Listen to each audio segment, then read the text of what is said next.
Good morning, guys. Welcome. This is going to be your read aloud and mini lesson today, and we are going to be focusing on paired text and how to compare and contrast. And in case you don't know who I am, I'm Miss Weber. I am a reading teacher in there with fourth grade with you, and I'll be teaching Miss Dickinson's class and Mr. George's classes today as well. So let's talk about our standards. So what we're going to be learning about today involves the standards about ELA CC4RI9, which says integrate information from two texts on the same topic in order to write or speak about the subject knowledgeably, and ELA CC4RI2, which says to determine the main idea of a text and explain how it is supported by key details and summarizing the text. So how are we going to get there? What we're going to learn is going to be in our content objective. So we're going to be able to know that they will be able to learn how to integrate two texts on a similar theme or topic to speak or write about them knowledgeably. And then our learning objective, how we're going to get there, is students will use a graphic organizer to arrange facts about the text and find similarities and differences. So before we get started, you're going to have to do a couple of things. So today we're going to read two texts that are on a similar topic. We'll be taking notes about each story as we read them. So I need you to go get your pencils and go get a journal or a piece of paper for you to take down notes for your lesson. Go ahead and hit pause if you need to go grab those items. If you already have them next to you, then you can go ahead and continue. All right, so our first text that we're going to talk about today is called Moose on the Move. Now, as I am reading the story to you, you are welcome to pause and take notes as you go, or you can pause me completely and be able to read this on your own, whichever way that you would prefer. But make sure that you do pause and take notes down as you go so that by the end, you'll be able to give me at least 3 big facts that you learn from each story. Here we go. Moose on the Move by Jeff Ives. Helicopters bring Utah's moose to their new home in Colorado. It's a bird. It's a plane. Wait, it's a moose. Wildlife workers moved 24 moose from Utah to their new home in Colorado in 2007. The moose traveled part of the way hanging from helicopters. The helicopters safely transported, or moved, the animals to trucks for a 6-hour drive. More than 90 moose were brought to Grand Mesa, Colorado, that way by the end of the 2000s. The idea for the project began when a Colorado man thought of bringing moose to Grand Mesa for the first time. There was a big meadow full of willows, and it looked like there should be a moose standing there, Roger Schenkel told WR News. Schenkel shared his idea with officials at the Colorado Division of Wildlife, DOW. The DOW spent years studying Grand Mesa's habitat. A habitat is a place where an animal or a plant naturally lives. When officials decided that the area was suitable for moose, or basically that moose could live there, the DOW workers set out to find some of the animals to live there. Fair trade. Utah needed more bighorn sheep because their numbers had to drop. In exchange, or to trade, for the 24 moose, Colorado sent 20 bighorn sheep to Utah. Here in the northern Utah, we have too many moose, Justin Dalling of the Utah DOW told WR News. We made a trade. So 2 words that I really want you to focus on are the words in bold here, transported, and the word here, exchange. What does the word transported mean to do? Good. To transport means that you need to move something from one place to another, and when they transported the moose, they used helicopters and trucks. Now, what about the word exchange? What does the word exchange mean? Well, if something is exchanged, it means that it's made as a trade. So they decided to trade the moose for a set of 20 or more bighorn sheep. They exchanged them, so they moved them from one place to another. In this picture right here, this shows you how, in a visual way, how they took the sheep, which are here in Colorado, and how they moved them to Utah, and then they took the moose from Utah and moved them over to Colorado.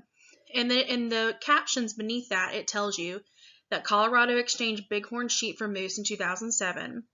And then the text box here in Colorado says too many bighorn sheep, too few moose,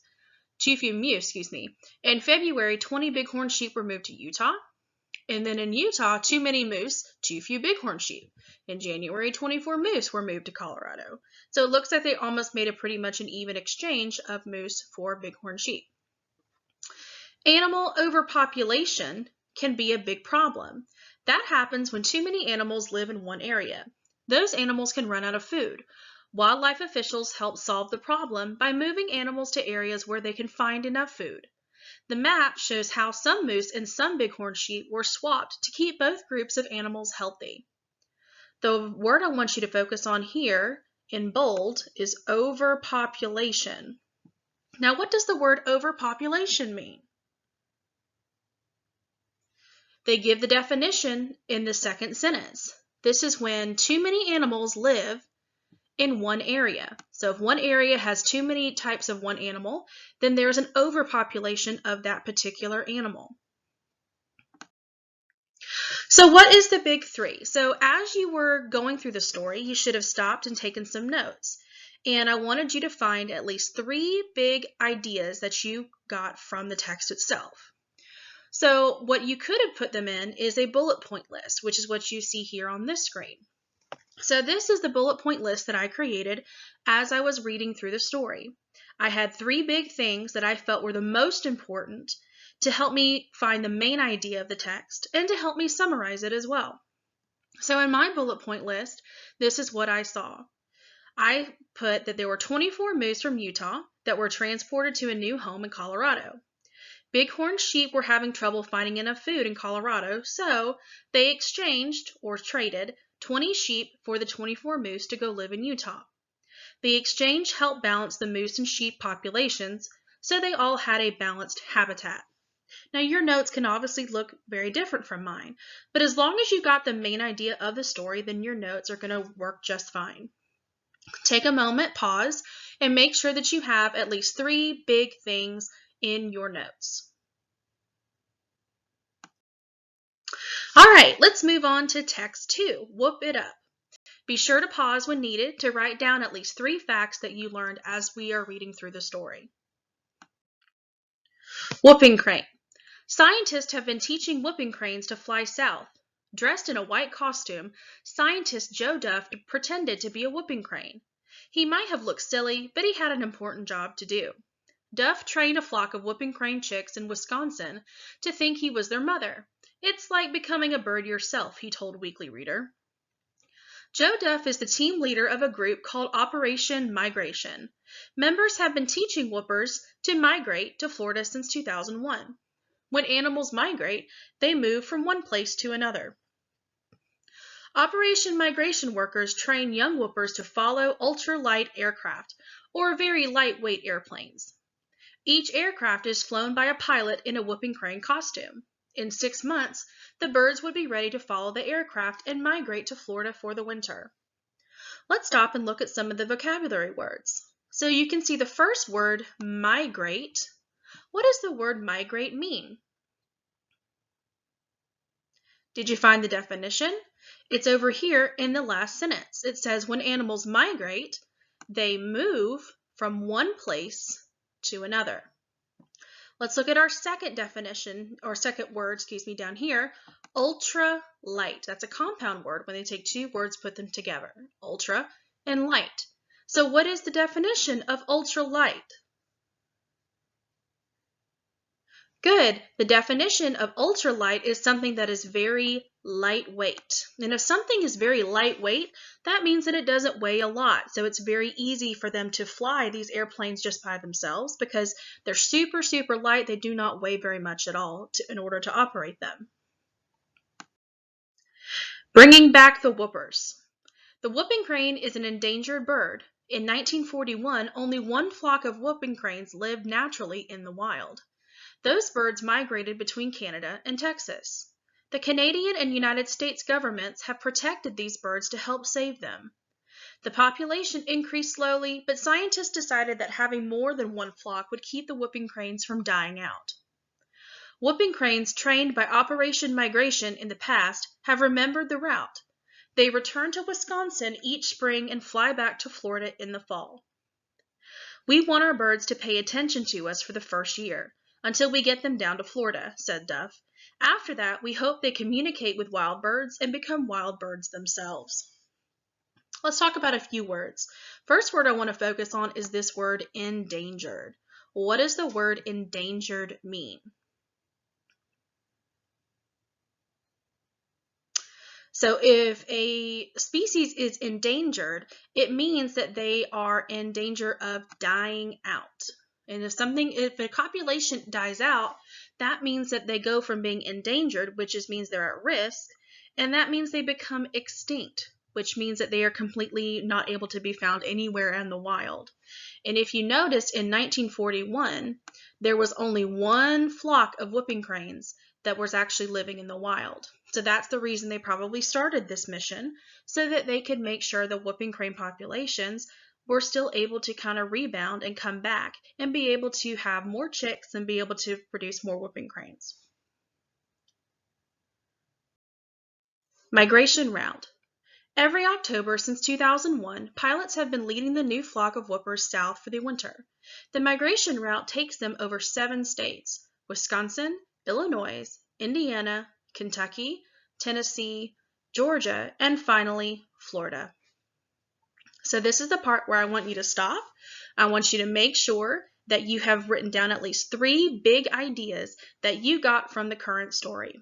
When you're ready, go ahead and hit play and move on to the next page. So what was the big 3 of our text 2? So the big 3 of text 2 is that what it looks like for me at least, was that I found 3 big ideas that helped me understand what the main idea of the story was. So my first bullet point list is a scientist was training whooping cranes to migrate or move south to Florida. They are an endangered species. They used a small plane to help them learn to fly and migrate. Every October since 2001, they had helped the birds learn the route to fly south. Make sure that you have at least 3 big ideas that you got from text 2, and then move on to the second page.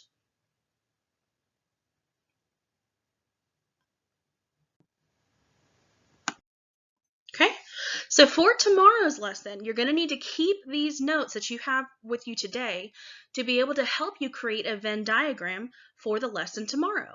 You're going to be creating that Venn diagram using a Nearpod link. So make sure that you are ready to be able to access Nearpod and be very creative, because you're going to have like a blank canvas of a Venn diagram to help you fill in those things that you feel like they had in common, the 2 texts had in common with each other, and the things that were different. Last thing you need to do today after you get done with this video is to go back to your Canvas page and make sure that you respond to the daily discussion post that is also listed in the assignment. I hope you guys enjoyed listening to our 2 stories, and I look forward to seeing you guys tomorrow and looking at what you've done for your discussion post ideas. Have a great day, guys!